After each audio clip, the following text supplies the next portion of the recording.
With Trails to Reverie releasing in the West next week, many people will have heard about the series and have an interest in it. But from an outsider's perspective, it can be quite difficult to know where to start with the series. In this video, I'll cover the recommended order of games on which platforms they are available on, so you can make the best start to your journey with the Trails, also known as the Kiseki series. For those unaware of the Trails series, they are JRPGs with a heavy focus on story. Each game continues to tell the same interconnected story, making it essential for new players to know which games they can start with. In the West, currently 9 games are officially translated, with the 10th, Trails to Reverie, coming out on July 7th, 2023. These games are separated into different arcs by the community, each one having a different protagonist and cast of main characters, yet still linking to what came previously in the same interconnected story. These arcs are the Sky arc, the Crossbell arc, and the Erebonia arc. It is recommended that new players start with the Sky arc, as it was the first to be released and the start of the series story. The games in this arc are Trails in the Sky, Trails in the Sky SC, Trails in the Sky the Third. These games are easily accessible if you have a PC, as they are all ported to Steam, but if you don't have a PC, they can be played on PSP/PS Vita, but physical copies are very expensive. So I would recommend playing them on a modded system if you have one. The Sky Arc is the very beginning of the overall series narrative, as it acts as a prologue of what is to come. The arc revolves around Estelle and Joshua, siblings who have just become junior bracers. Bracers in the world of Trails are a group of people focused on supporting civilians and taking care of incidents that occur in the world. Estelle and Joshua aim to become full-fledged bracers and set of completing tasks assigned to them by the Bracer Guild.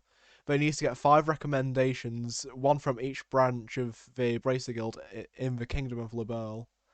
As they do this, signs something isn't quite right in the country begin to show themselves.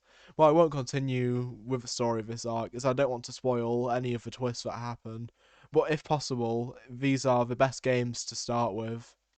The next arc of the story, the Crossbell arc, is much easier to play, as this year both games got officially translated and ported to PC, Switch, PS4, and PS5. This is the second best starting point of the series, as while it does continue plot threads from the Sky arc, and it also contains characters from it, the story can be enjoyed regardless of whether you have played the Sky arc, as it's very standalone. The Crossbell arc consists of 2 games, Trails from Zero and Trails to Azure. In this arc, you play as Lloyd Bannings, who has returned to Crossbell after 3 years, to serve as a detective in the Crossbell State Police Department. However, when he arrives, he is assigned to the SSS, a new division consisting of 5 members. In this group, they aim to fight the corruption of Crossbell State in a way which the Bracer Guild cannot.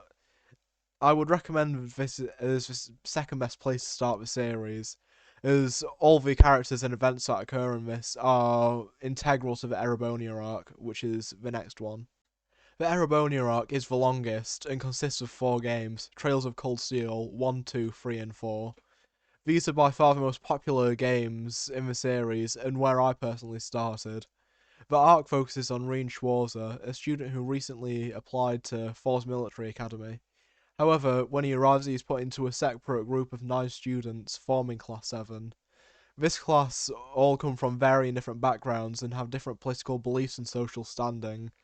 They are set to test the new Arcus combat armaments and provide their data to the Rhineford Company. This arc can be split into 2 halves.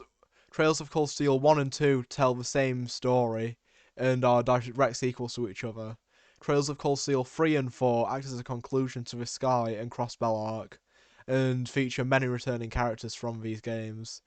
The main issue, however, is that Trails of Cold Steel 1 and 2 are only on PS3, PS4, PS5, PC, and PS Vita, yet Trails of Cold Steel 3 and 4 are on PC, PS4, PS5, and Switch. This means that Switch players can't play the first half of the arc. You may have noticed that I have not yet spoken about Trails to Reverie. This is because it's not part of any arc, and more a transition between the first and second half of the series. Reverie concludes the Erebonian Crossbell arcs, while setting up world details for the next arc, the Calvard arc. Currently, that arc is only out in Japan, and as such, I won't be speaking about them because I've also not played them yet. And they are not good starting points, as you would have to play fan patches.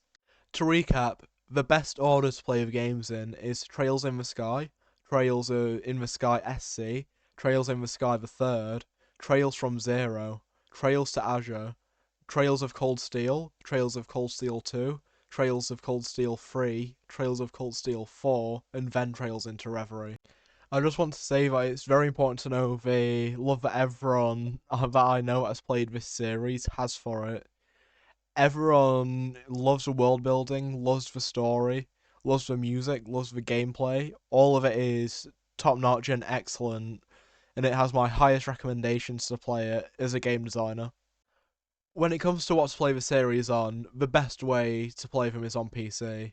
This is as every game is available on Steam. These ports also have minor tweaks to the dialogue, which bring them more in line with the original Japanese versions, and have small additions like turbo mode and enhanced sprites. But if you don't have a PC, the best way would be to play the Skyark on PSP, or if you don't have one, watch a playthrough on YouTube, and then move on to the Crossbell arc, as most people would have a PS4 or Switch or PC, and then play Cold Steel and then Reverie. However, if you only have a Switch, it's harder to say what to do, but I would watch a playthrough of Sky, play the Crossbell arc, watch a playthrough of Cold Steel 1 and 2, and then play 3 and 4 along with Reverie. However, it won't be the best experience with the series. If you have any further questions on the topic of which game to start with, comment down below and I'll make sure to reply to you quickly. Or ask on r/Falcom, as it is the most active community for the Trail series online. But besides that, you can also use the Trails wiki, as that also contains a lot of valuable resources, and typically spoilers are flagged before you would see them. But if you got use out of this video, please leave me a like or subscribe, as it took quite a while to make this. Thank you for watching.